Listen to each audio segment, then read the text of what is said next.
Hello +1 class. आज हम आपका सेकंड चैप्टर स्टार्ट कर रहे हैं जिसका नाम है स्ट्रक्चर ऑफ एटम। तो बेटा हम पहले भी एटम के बारे में बात कर चुके हैं। फर्स्ट चैप्टर में हमने पढ़ा कि एटम क्या है। एटम स्मॉलेस्ट पार्टिकल है जिसको फर्दर हम डिवाइड कर भी सकते हैं और नहीं भी कर सकते हैं। तो एटम को लेकर जो डाल्टन्स एटॉमिक थ्योरी है वो हमने फर्स्ट चैप्टर में पढ़ ली है।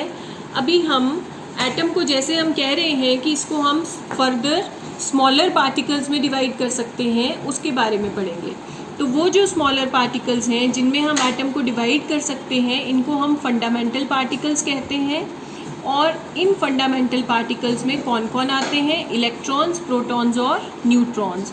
तो इस चैप्टर में हम डिटेल में पढ़ेंगे कि एटम का स्ट्रक्चर कैसा था और ये फंडामेंटल पार्टिकल्स डिस्कवर कैसे हुए। जैसे अभी हम देखते हैं डिस्कवरी ऑफ इलेक्ट्रॉन कैसे हुई। तो सबसे पहले डिस्कवरी ऑफ इलेक्ट्रॉन के लिए कुछ एक्सपेरिमेंट्स किए गए जिनको हम कहते हैं डिस्चार्ज ट्यूब एक्सपेरिमेंट्स।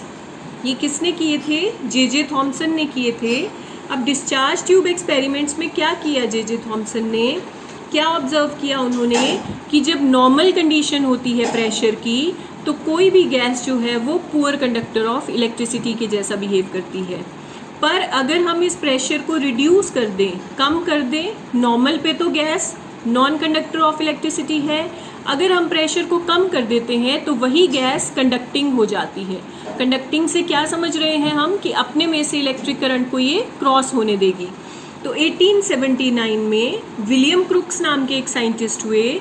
उन्होंने स्टडी किया कि कैसे गैसेस जो हैं वो इलेक्ट्रिसिटी को कंडक्ट करती हैं लो प्रेशर्स के ऊपर। और जो एक्सपेरिमेंट है उसमें उन्होंने क्या लिया? मेनली डिस्चार्ज ट्यूब लिया। ये देखिए, इसे हम डिस्चार्ज ट्यूब कह रहे हैं। ये जो रेड कलर की ट्यूब यहाँ पे बनी हुई है, ये एक सिलिंड्रिकल ट्यूब है जो कि हार्ड ग्लास से बनी हुई है और 60 सेंटीमीटर लेंथ में है। ये दोनों एंड्स इसके सील्ड हैं, आप देख सकते हो, बंद है दोनों तरफ से। फिर इस ट्यूब को फिट किया गया दोनों तरफ 2 मेटल के इलेक्ट्रोड्स हैं। और ये जो इलेक्ट्रोड्स हैं इनको किससे कनेक्ट किया गया है? किसी भी सोर्स ऑफ करंट के साथ। ये हाई वोल्टेज लिखा है देखिए, और सोर्स ऑफ करंट पॉजिटिव और नेगेटिव टर्मिनल्स दिए गए हैं इनको। आपको पता है जब भी आप सेल या बैटरी कनेक्ट करते हो तो उसमें जो छोटा टर्मिनल है उस पर नेगेटिव चार्ज देते हो, जो लंबा वाला टर्मिनल है उस पर पॉजिटिव चार्ज देते हो। तो इस तरह से इस ट्यूब को कनेक्ट किया गया। एक और ख़ास बात, इस ट्यूब को हमने बीच में से वैक्यूम पंप से भी कनेक्ट किया। वैक्यूम पंप की हेल्प से हम क्या कर सकते हैं? अंदर आप कोई गैस जो है वो डाल सकते हो और उस गैस का प्रेशर आप इस वैक्यूम पंप को खोल के बंद करके अपनी मर्ज़ी से बढ़ा सकते हो और घटा भी सकते हो। तो वैक्यूम पंप का आपने फंक्शन देख लिया। गैस का प्रेशर हम इंक्रीज़ कर सकते हैं, डिक्रीज़ कर सकते हैं। अब ये जो डिस्चार्ज ट्यूब है इसको हम उस गैस से भरते हैं जिस भी गैस को हमें स्टडी करना है कि वो इलेक्ट्रिसिटी को अपने में से कंडक्ट होने दे रही है या नहीं। अब इसके लिए जो विलियम क्रुक ने तो ये इक्विपमेंट दिया हमने, और इन्हें हम क्रुक्स ट्यूब्स भी कहते हैं। एक्सपेरिमेंट किसने किया इनके ऊपर? थॉमसन ने। ठीक है, तो थॉमसन ने क्या किया इसमें? सबसे पहले उन्होंने क्या किया? नॉर्मल प्रेशर लिया। ठीक है, यहाँ पे जो गैस ली है उसका प्रेशर ना तो कम है ना ज़्यादा है। नॉर्मल प्रेशर हम किसे बोलते हैं? 1 एटमॉस्फेरिक प्रेशर को।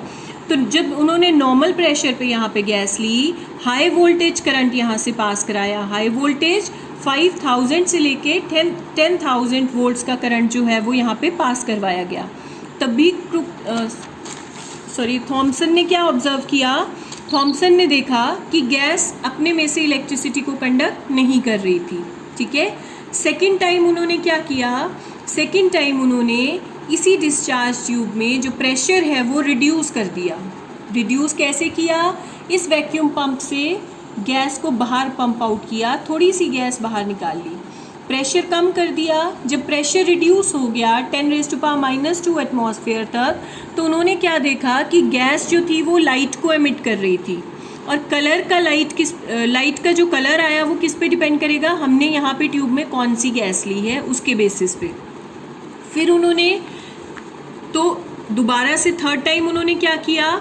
जो प्रेशर था वो और कम कर दिया। यहाँ पर सेकेंड टाइम 10⁻² एटमॉस्फेयर लिया, थर्ड टाइम और रिड्यूस कर दिया, 10⁻⁻⁴ एटमॉस्फेयर तक कर दिया। अब क्या देखा उन्होंने कि बीच में से टेस्ट ट्यूब ग्लो नहीं कर रही। जैसे सेकंड केस में टेस्ट ट्यूब की वॉल्स ग्लो कर रही थी, अब थर्ड टाइम जब प्रेशर बहुत कम कर दिया तो वॉल्स तो ग्लो नहीं कर रही थी, पर जो कैथोड की ऑपोजिट वॉल थी, जो एंड था, वो ग्लो कर रहा था इस बार। ठीक है, उसमें एक फेंट ग्रीनिश लाइट दिखाई दे रही थी और इसे हमने फ्लोरिसेंस भी कहा।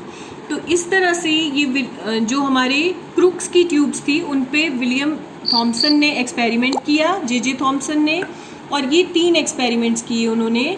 तो आपने क्या करना है बेटा, सबसे पहले एटम की डेफिनेशन लिख के ये जो डिस्चार्ज ट्यूब एक्सपेरिमेंट है ये वाला आपने पॉइंट वाइज लिखना है और ये साथ में ट्यूब्स भी बनानी है।